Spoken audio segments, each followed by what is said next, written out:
I had no idea that's what she was going to do.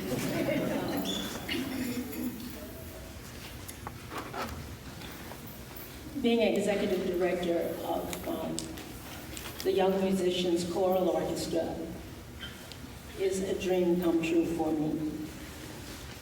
I have worked in New York City and for the New York Philharmonic and Detroit, Michigan as Director of Education for the Detroit Symphony Orchestra. And I began my career as a public school music teacher. So I've seen the front lines, the back lines, the side lines, every kind of line in training young musicians. In 2011, in the middle of my tenure here, I had a dream that a chorus could transform itself into an orchestra. And I went around talking about this with several donors and potential funders, and they all would say, "What?" and frown up and say, "Why?"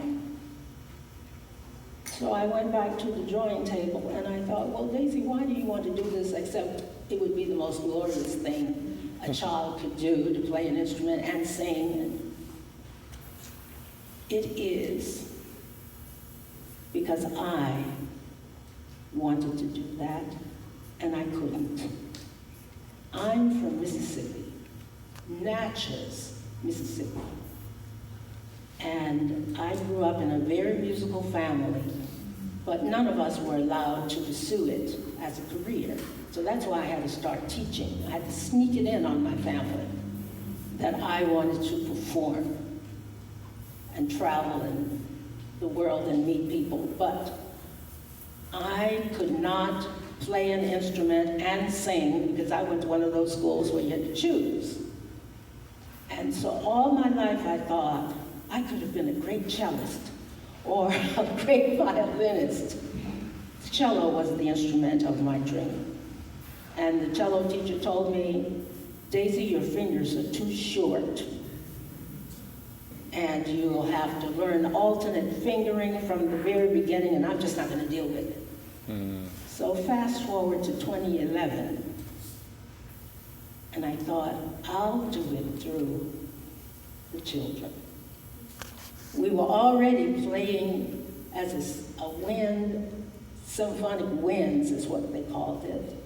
And the strings were separate, and the chorus was separate. And the kids would compete about who's better. I'm a better drummer, I'm a better this.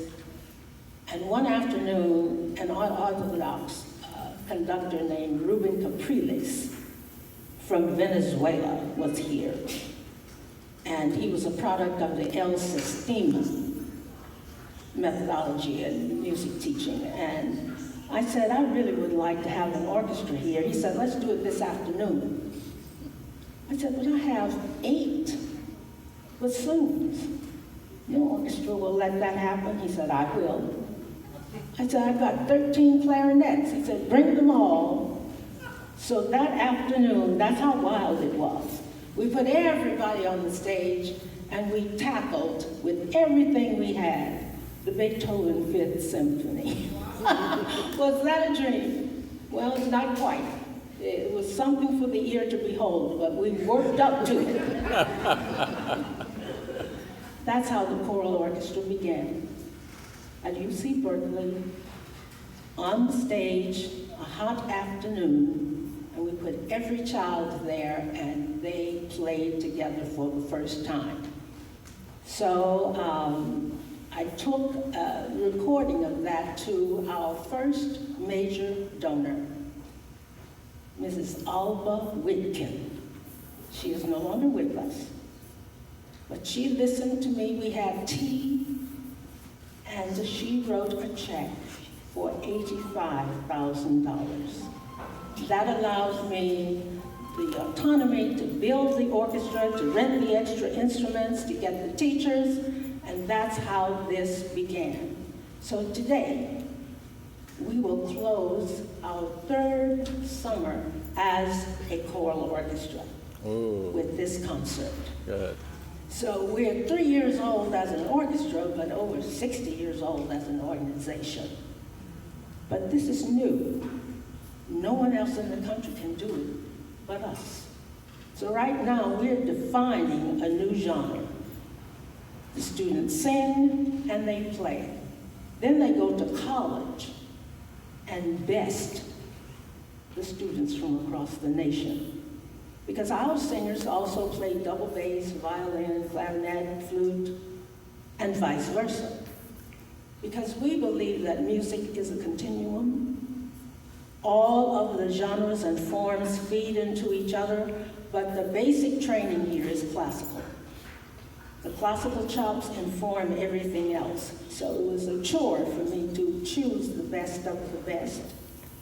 And I hope you agree with me.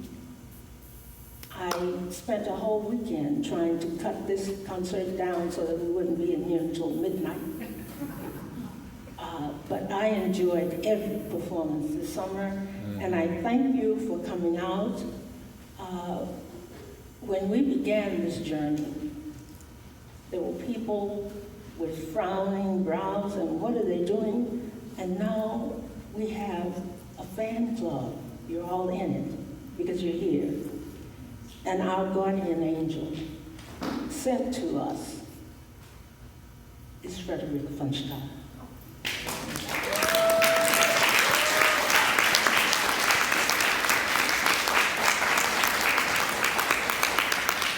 I have raised a lot of money, and when I say her name, people perk up. She's involved? Count me in. That's what I'm hearing now. I can't thank you enough for the support you've shown us. She knows all the kids, they know her, and we have a love festival going on here today. Yes, we do. So let's sit back and enjoy the entertainment, and I'll come and visit with you at the end of the concert. Thank you.